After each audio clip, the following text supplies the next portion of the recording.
If you were sitting one on one or coaching a group of agents, brand new agents, new to the business, who are scared that they just don't feel like they are confident enough to call somebody in their market and have a conversation, or much less, oh my gosh, the dog that caught the bus, now I have an appointment.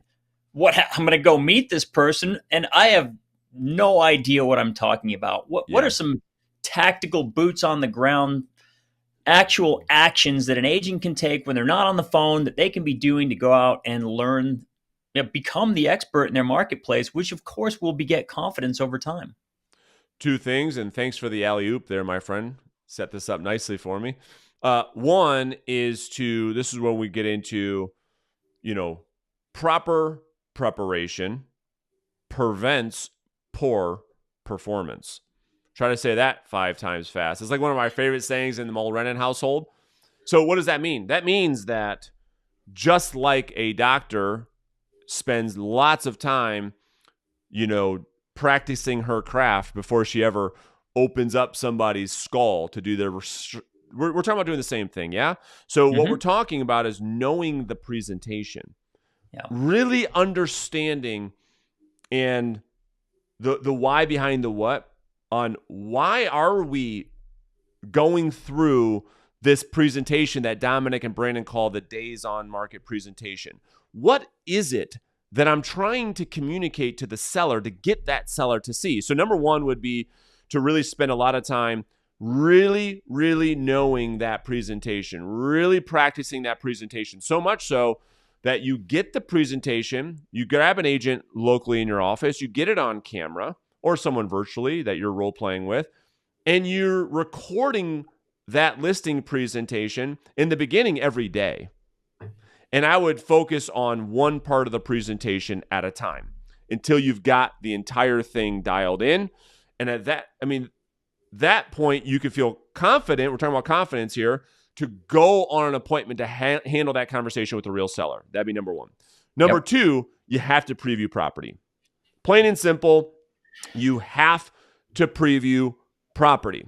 If there's no better way to build confidence as a new real estate agent, Dominic, as you know, than to go out there and to review the actual product in which you sell. And if you don't know, then of course you're not going to be confident. But every agent has the opportunity to schedule an agent preview on any property that's listed in their market. You don't have to ask anybody's permission. You can go right in the MLS, schedule an agent preview. So if you're not on an appointment and you've hit your contact goal, the next best thing you should be doing is you should be previewing as many real properties as you can to know the market. There's no better way to know the market than to put your hands on it. Love. That's my favorite thing to do. And any new agent, I promise you, this will be.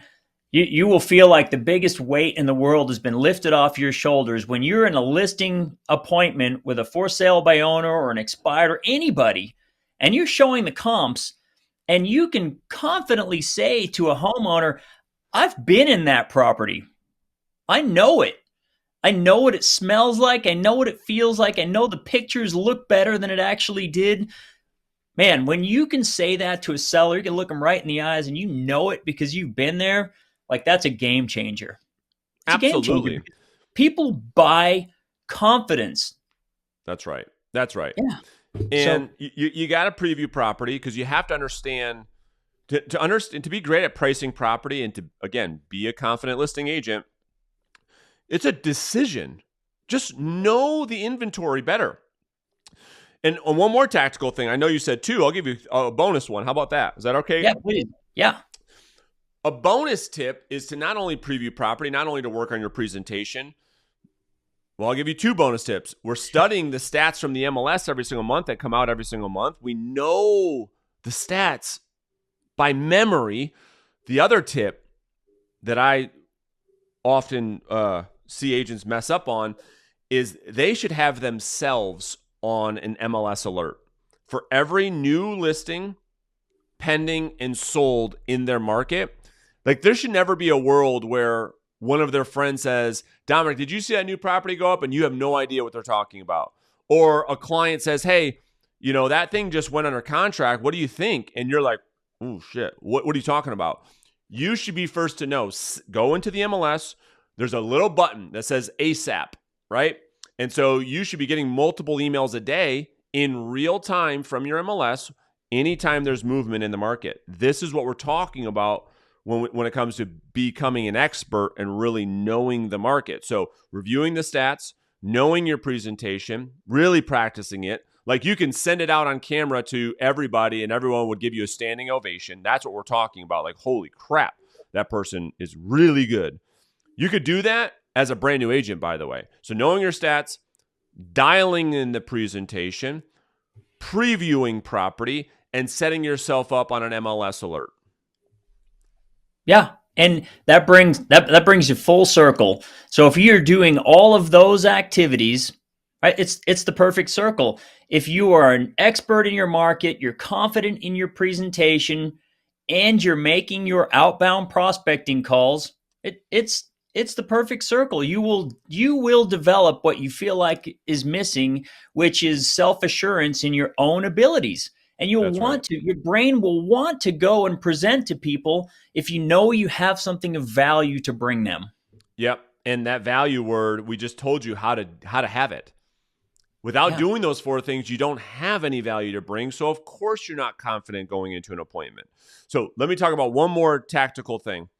I want to talk about this concept of be to have versus have to be. And so this is really critical. What it has to do with, the idea is this, is that when you are in the moment of deciding, okay, am I going to do the work that I know I should be doing or am I not? We need to start looking at it and evaluating it not from our current self, but from our future self.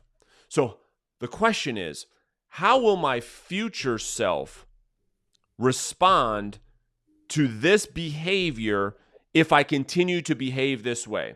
So in other words, if I decide to stay up late, go out, party, drink alcohol, do whatever you do, sleep in, eat donuts, and not take care of myself, instead of thinking about that in terms of your current self, because your current self wants instant gratification. So what we want to do is we want to create a frame to ask ourselves, how would my future self respond to this behavior? So we fast forward. All right, so now I'm X age and I keep doing this. How's that person going to respond to this? They probably would respond with a lifetime of regret. That person would probably say, dude, if you could only go back 20 years, you'd probably do it all different. And that's how you have the power to go from victim to becoming the type of person you want today without having to wait. Same thing with real estate. If I don't prospect today, it might feel like I got myself out of some pain, but let's fast forward 3 or 4 or 5 years from now. How's that person going to feel? What advice would that person give my current self? And the opposite. What would happen 5 years from now if I prospect and have 20 conversations a day or 30 conversations a day? It's 7,200 conversations a year, right? Times that by whatever, 35,000 conversations over the next 5 years. And I suck. Pretend like you suck and your ratios are really bad. 5% contact to lead, 1% lead to appointment, so on and so forth. Where would you be in 5 years? Play it out. And what that will do is it will help you make better decisions today. Did I articulate that clearly? Like, did that make sense? Yeah. I promise you, there's not one person who's 50 years old who wouldn't want to go back and grab 20-year-old self and. There you go. That's exactly right, Dominic. Yeah. And that and again, I'll go back to the book one more time.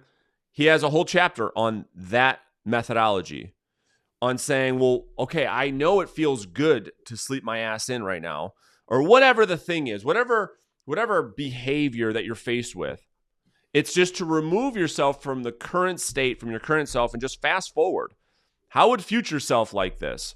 How would this impact future self? How would future self advise me here?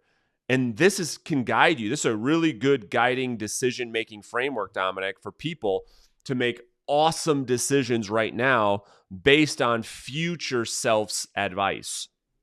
Agree. Whenever I'm talking to a younger person, whether they're an agent in our program or one of my kids or one of my kids' friends, I tell them the same thing. If you do this now, future you will thank you kindly.